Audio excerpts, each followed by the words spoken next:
You want a blanket? I do. I'm really not cold. I just don't like y'all seeing my feet. Look how she is. What's up, bud? What's up? How you doing? You glowing. I try. It might be a ring light. No. How you feeling? You know, a little tired. Yeah. Give you some Red Bull, but it's a little too late for that. Yeah, unless you putting all night. I'm not. That could be crazy. So today, we're going to get introduced. We're going to get introduced. Introduced. Yes. Who you introducing me to? Whoever watched this. This episode is also fun. No. We eating all our baby snacks, man. No, who we? That's not eating. That's okay, drinking they juices. Anywho. I'm gonna say this for a little bit. Yeah, that's a little loud. It's okay. Alright, so a little bit about us. First of all, who is us? You mean you said your name? Yeah, I know, it's what we don't do. Y'all, so I'm the director of this situation. But you gonna find out that she gonna end up taking over my job. So my name is Kasia. And my name is Jay. I'm Jay. And we are the Boones. Yes. Okay. So this segment is, well, actually, first before we jump into the segment, the why. Why are we putting ourselves on camera? Yeah. Mainly, I don't know. I mean, it's really deep. I don't know. Why? It just seems like it's something that we have or should have been doing already. And when you have kids and life is happening, you just be like, tomorrow. And hence why we getting ready for bed right now and doing this, because it would be tomorrow. Like, situation happened today and it might be tomorrow. So, for real. So we're here. We showed up. We did. Showing up is half the battle. Okay. Yeah. And for me, I just feel like, I honestly feel like we're going somewhere. It's just something I'm super convicted about and I believe in, and I don't want to get there and have a fragmented memory of the journey. Yeah, I was gonna say something not similar, but to add to that is I feel like a lot happens that we don't share. Yeah. And we have a lot of experiences and a lot of conversations that are just had with that person or in that environment or with that organization, and it's kind of it just happens there and nobody else witnesses it or benefits from it outside of the people involved. Whether that's something that we're doing for your business or helping somebody else or mentors or whatever, it just feels like it happens in that moment and there's not really it just lives in that moment. Yeah, it just lives in that moment. Yeah. And also our life is really cool. It's chaotic, but it's busy. Yeah. It's full. Yeah, and it's I can't tell you how many times it's man, where is the camera? Yeah. There's some crazy moments that happen in our house. And it's just fun and we laugh a lot. And so just also want to share that with the world, man, because there's a lot of people who just need a laugh and also need to see, and we'll get into this later, on the deeper stuff, but just the normalcy of life. Life is not a real. Yeah. So just hopefully we can be a couple more people in this space that just normalize everyday life in the journey and just being people. So that being said, as my wife said, let me zoom in. Sorry, y'all. Yeah, my head. Oh, well, scoot down.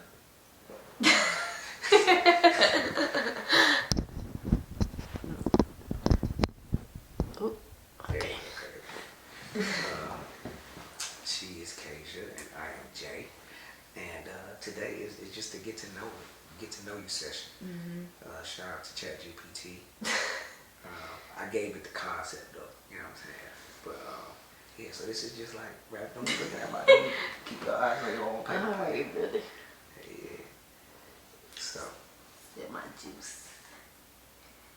okay, so you already told us your name, right? Where you from? I'm from Houston, Texas. Yeah. H-Town. For sure. Like my stuff all out. Not Tatas.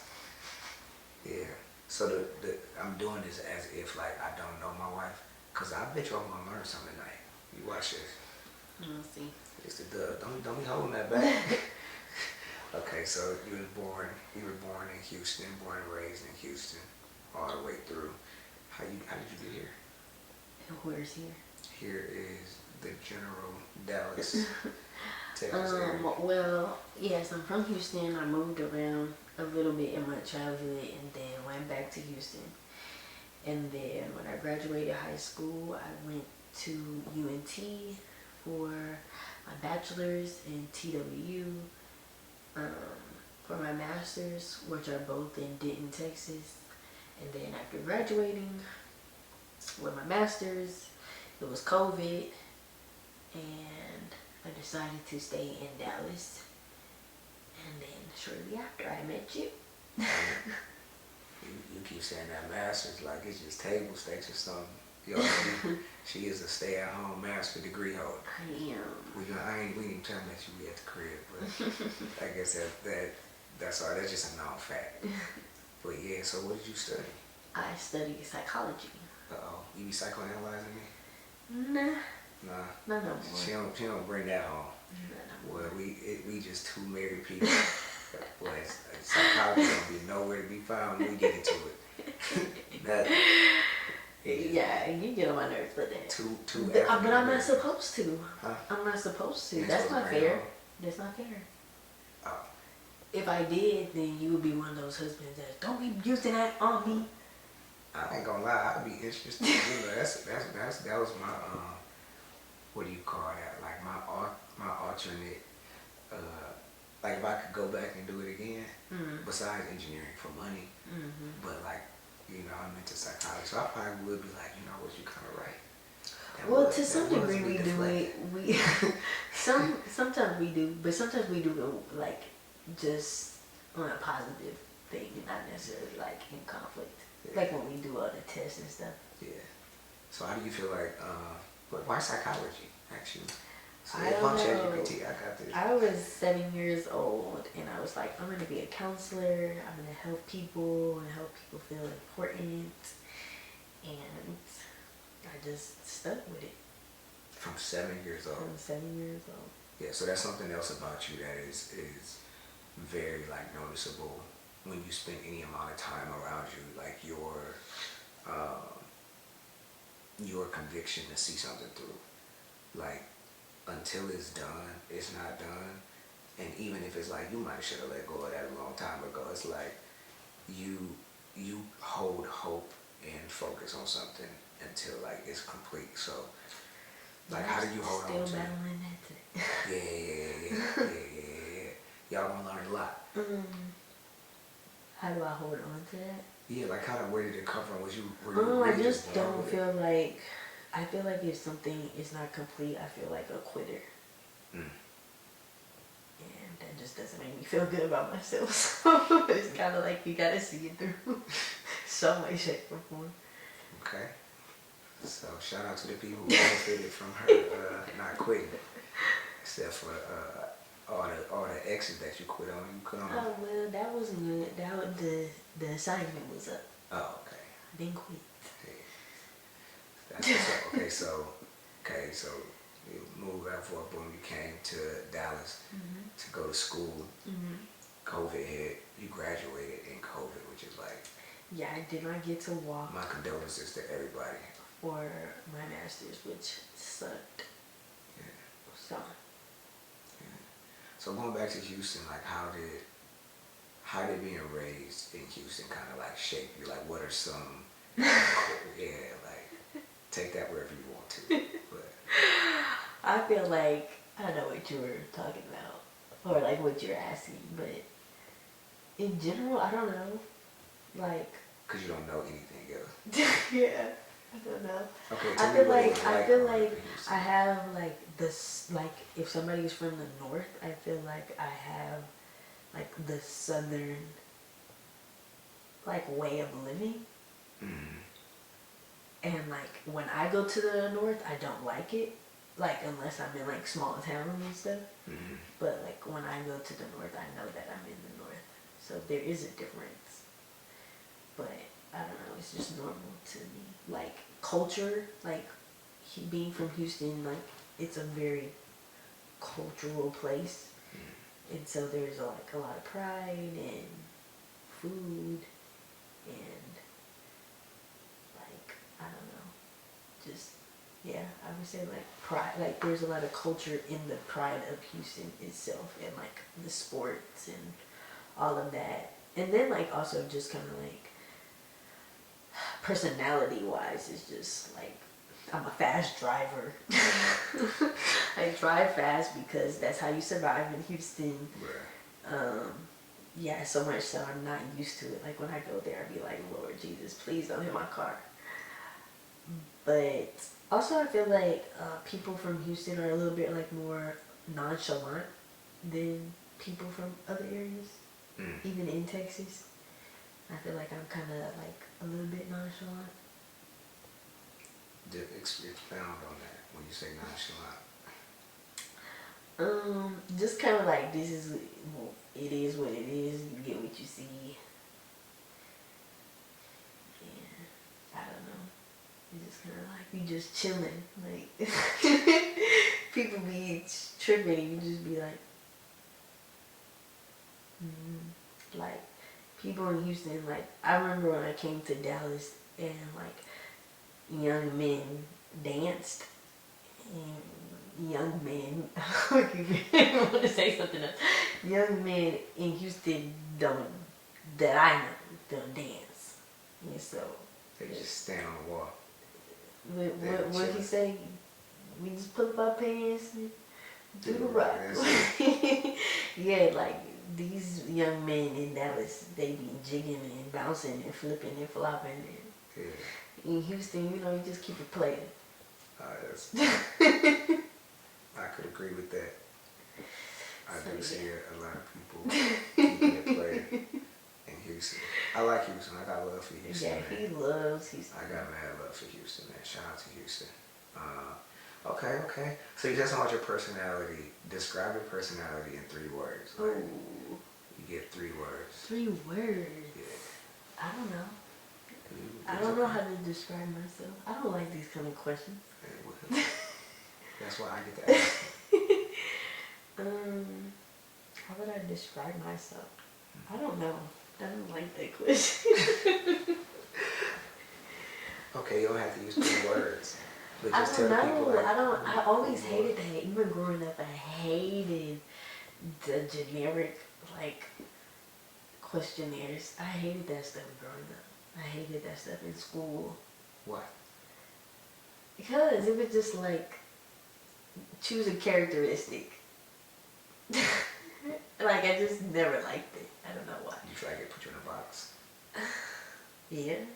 Or just like made me, or like I feel like whenever you're trying to, what would I say? Not necessarily put you in a box, but like baby moving around. That you probably can hear us. We kicking it. But what was I saying? Like lead you. You know what I mean? Mm-hmm. So then you're like trying to become a characteristic. Mm-hmm. You know what I'm saying? Mm-hmm. So I don't know. Okay, well maybe we'll get there without being led. We'll end it. Yeah. And I mean, we'll be able to figure it out. I could probably say some things, but I don't know. I feel like I am a very just couldn't even think of a word. Like, tired. I am tired. My personality these days is tired. Yeah, hashtag tired, hashtag exhausted, hashtag vacay me. But I don't know. I just feel like I am a very like you get what you get type of person. Like not you get what you get, but like you see what you see is what you get. Like I'm not a well, I was gonna say I'm not mysterious, but a lot of people do think I'm mysterious because I'm not like talkative. I'm more of an observer. Okay. I don't know. I kind of challenge the what you see is what you get because, and obviously when you're married to somebody, you have a different experience than the rest of the world. But like, Well, yeah, I mean, like what I'm trying to say is not what you see is what you get. Like, because I don't think because it's not necessarily that. It's just I just don't know the word. Like, I feel like I am always me wherever I am, and that's not always one thing.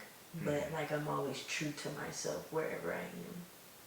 Yeah. So talk about that, like, because that's true in a world where a lot of people are trying to be a lot of things. You will always just want it to be you, or always have been you. I would say. I just have a I don't care kind of attitude, and just the way I was raised. What's the thing that my mom would say that I told me? I forgot.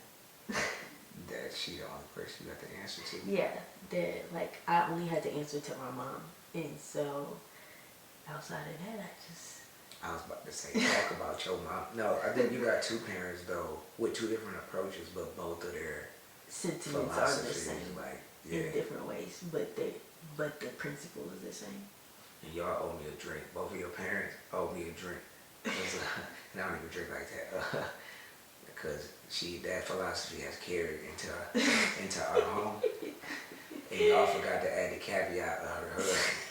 You know what I'm saying? Y'all forgot that piece. That's a crucial piece. So I listen to you. Yeah. But no, like you know, I like on some real, like, you were raised to not fear men. When I say men, I mean like human beings. People, yeah. Right. And to be true to yourself and kind of, you know. And I'm already passing that on. Yeah.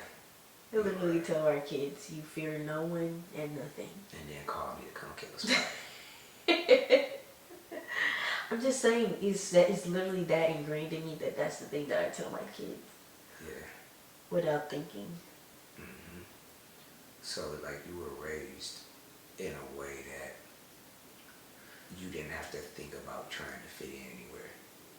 Yeah. And I think my question to you is, now in retrospect, knowing that you live in a world where so many people are trying to fit into something, like, how liberating do you think it was looking back as a kid to truly just explore yourself? I mean, I feel like it made me independent more than anything. Like, I got to make decisions for myself. Even like with having parents, I got to make a lot of decisions for myself. But it's not always like liberating or freeing or whatever, because there is some like downside to not fitting in. Like, and like I always had a place to belong because of sports and stuff. So it's like I always have my teammates and my friends and stuff. But like even amongst that, it's like you're set apart in a way. And so I feel like the most that I felt it in a negative way was like when college was ending, and it seemed like everybody like that was in college was kind of forming their groups and their friends that they would kind of continue with once we graduated. And I was like cool with everybody, but I didn't have that group to like then migrate with. It was just kind of like, oh yeah, like I'll come see y'all, come see y'all, come see y'all, and like hang out. But like nobody, like no group of people to like remain with outside of my friends that I was already friends with from back home. Yeah. Yeah, so like that was like the downside of like, cause then you gotta you're like transitioning from college to real life and adulthood, and you have to make friends outside of proximity of school. Yeah, that's interesting because like also as I think about it, with that mindset and the level of independence that you developed over time, you are a very I will get it done one way or another type person, and I'll probably be better off getting it done myself. But also, you are a highly relational person as well. Like, talk about that. Those two. It's a very it's a very polar. Yeah. And even like I battle that in small things. Like sometimes I want to just share something, like an experience that I'm having with a friend, but I don't want their advice. Like I want to talk about it with somebody, but I also am going to do what I want to do, or what makes me comfortable, or what I feel like is the best decision. Like in that. Do you feel like that has minimized the feelings of regret over the course of years? And when I say that, I'm specifically saying being someone who makes your own decisions at the end of the day, does it bring you peace to know that whatever situation you end up in, it was the situation that you chose as opposed to like being pushed into that or coerced into something? You know what I mean? Yeah, like I'm glad that well, just as far as like path of life, like I'm glad that I didn't have parents that like pushed me to do one thing or to be one thing, because then I feel like I would probably be like asking the type of personality I have. I feel like I would be like, what if all the time. But the choices that have led me here because I chose them.